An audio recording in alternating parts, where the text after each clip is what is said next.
Chapter 6. Some Transient Patients. A young meadowlark was brought to me one morning by a small boy, whose dog had chased it and broken its leg.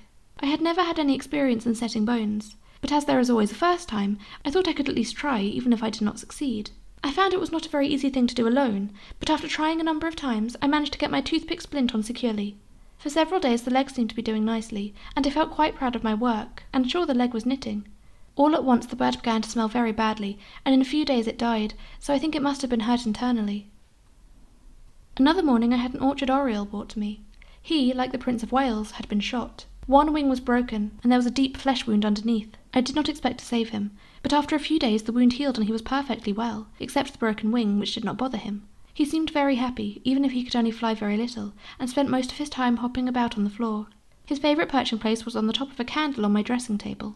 One morning he came over to my bed and woke me by pecking my hands. As it was too early for me to wake, I put him on the floor and went back to sleep. When I got up, I could not find my pretty Duke. He had never been in my dressing room, but that morning the light must have attracted him, as my room was dark, and in trying to hop on the edge of my water jar he fell in. You can imagine my horror when I saw him in the water dead, with his lovely feathers all spoiled, and I felt I had been a careless nurse.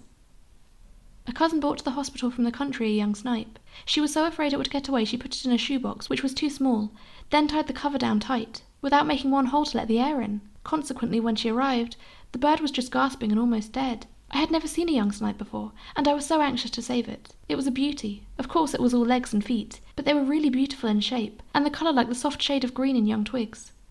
I worked over it 4 hours, hoping I might bring it back to life, but it was beyond me.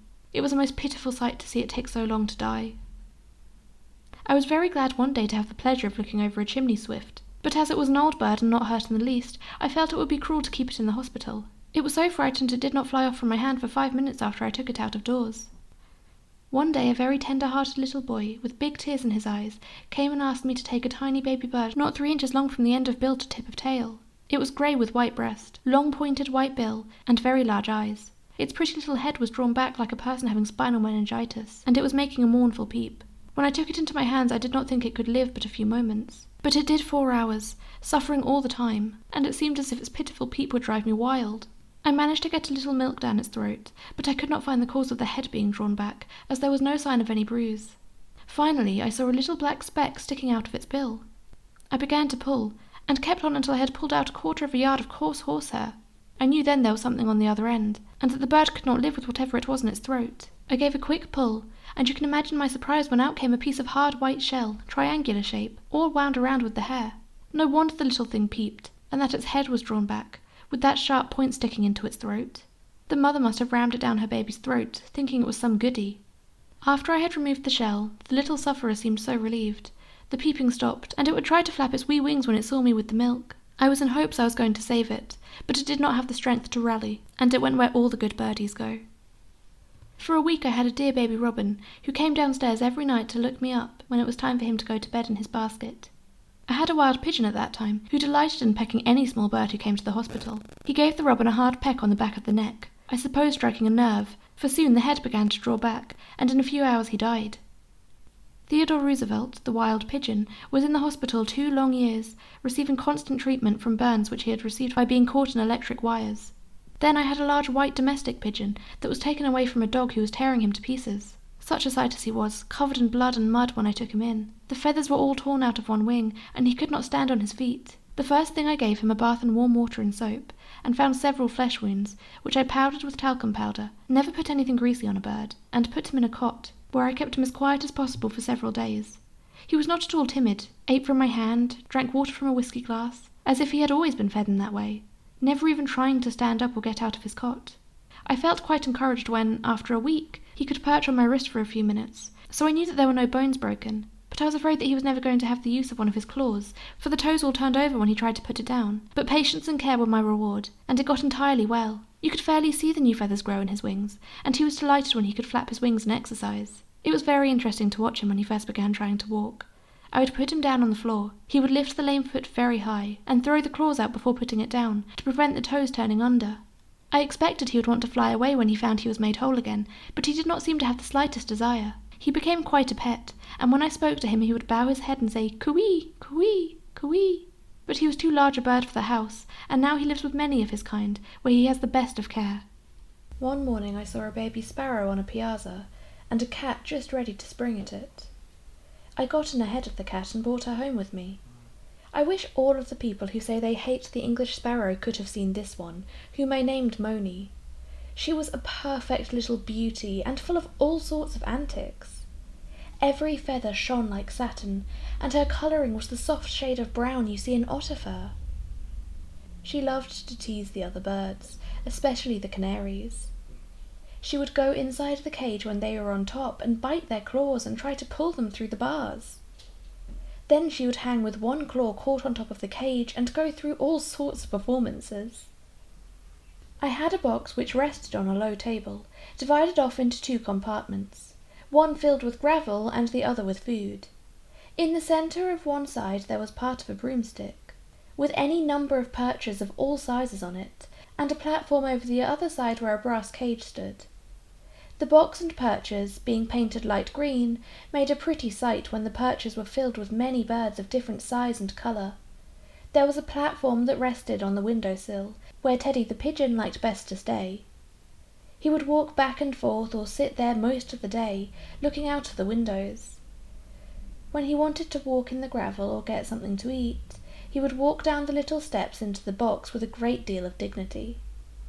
Moni always insisted upon perching on one of the largest perches, and very often she would fall to the floor, and as her wing was clipped, she could not get back in the box until I picked her up. At that time there were some mice who came and ate with the birds. Taffy did not seem to think they had any right there, and often tried to catch them.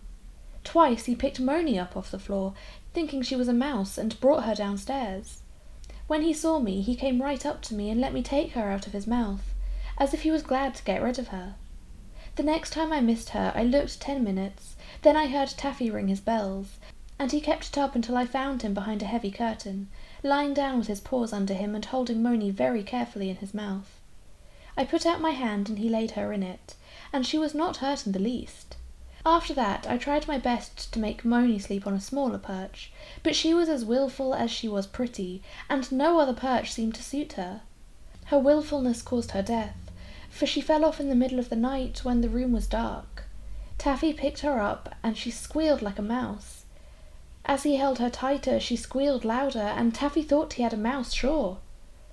I jumped out of bed, but by the time I got a light, he had choked her to death. When he saw that he had Moni instead of a mouse, he put her into my hand, and no person could have shown more grief. Late one evening, a small boy came to the door and asked if I did not want to buy a white rat. To get rid of the boy, I bought the rat, thinking I would give it to our boy the next morning. But he was so bright and cunning I named him Billy Watt and kept him many months. He was a most interesting pet, and very much like a squirrel in all of his ways. Taffy thought it was adding insult to injury to ask him to be polite to Billy Watt, but he soon understood that he was to treat him as politely as the birds. One day Billy Watt bit Moni so the blood came.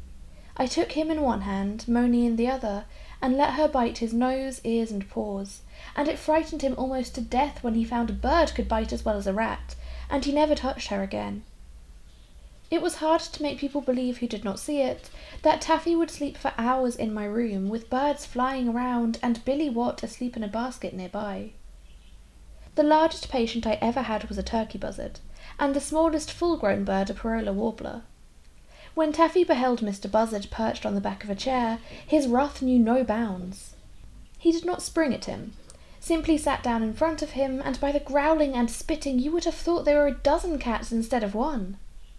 One day our neighbour's crow came to visit us, and insisted upon sitting in Taffy's chair, which did not suit his royal highness at all. He stood upon his hind legs with his front paws on the chair, and smelled Mr. Crow all over, but Mr. Crow did not mind in the least, and would not move. So Taffy jumped into the chair and curled himself up by the side of the crow, and they spent the day together. Once I read with the greatest interest an article about a Parola warbler, and I felt I would very much like to know the authoress, and tell her there was another person who had come in as close contact with one as she did. One can read dozens of beautiful descriptions of these daintiest of fairies, but no one can have the slightest conception of their beauty, or half appreciate them until they have held one in their hand. Mine was caught by a cat, but it lived all day, so I had plenty of time to study every exquisite feather. I hope the day may come where I shall be fortunate enough to see another, but they are very rare, especially in central New York. The Parola warbler was the first bird that opened John Burroughs' eyes to the beauty of birddom.